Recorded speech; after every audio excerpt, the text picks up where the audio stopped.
Verset 7. Épée, réveille-toi contre mon pasteur, contre l'homme qui est mon compagnon. Oracle de Yahweh des armées, frappe le pasteur et que le troupeau soit dispersé. Et je ramènerai ma main sur les petits. Je ferai entrer ce tir dans le feu et je l'épurerai comme l'on épure l'argent. Je l'éprouverai comme on éprouve de l'or. Lui, il invoquera mon nom et moi je l'exaucerai. Je dirai, c'est mon peuple. Et il dira, Yahweh est mon Dieu. Au commencement, nous n'existions même pas. Ce n'est que lorsque Dieu a formé l'homme à partir de la poussière du sol et lui a insufflé l'image de Dieu et la vie de Dieu que nous avons non seulement existé, mais que nous sommes devenus les précieux joyaux de Dieu. Avant la chute d'Adam, il n'y avait pas besoin de repentance ni de raison de passer par des épreuves. Nous étions des créatures bénies. Dans Adam, nous avons choisi de ne pas suivre Dieu et d'écouter plutôt les paroles du vieux serpent, devenant ainsi l'ami ou l'associé amite en hébreu du vieux serpent.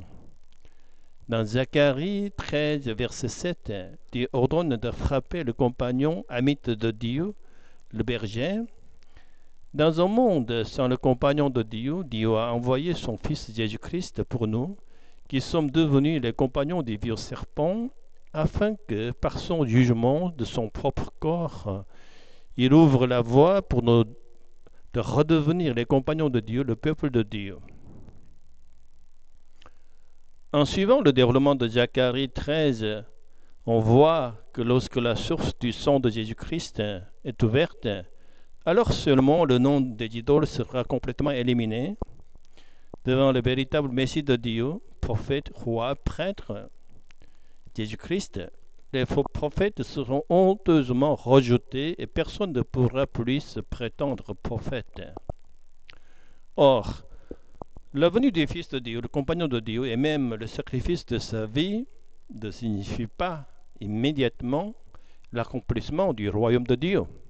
Comme le dit le verset 7, lorsque le berger est frappé, les brebis sont dispersées, et selon le verset 8, la grande majorité, les 2 tiers, périront, laissant seulement un petit nombre qui sera éprouvé et testé avant de pouvoir véritablement devenir le peuple de Dieu, le compagnon de Dieu.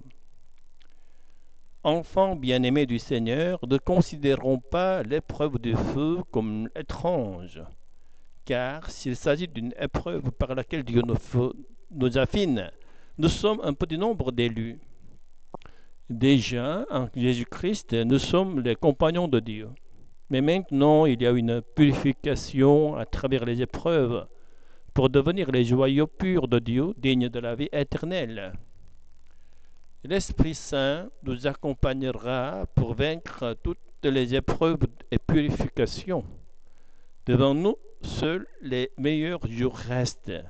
Prions ardemment au nom de Jésus-Christ pour suivre Christ plutôt que le monde, pour entrer dans la gloire éternelle guidée par l'Esprit Saint et pour être la lumière du monde pour la gloire de Dieu. Amen. Alléluia.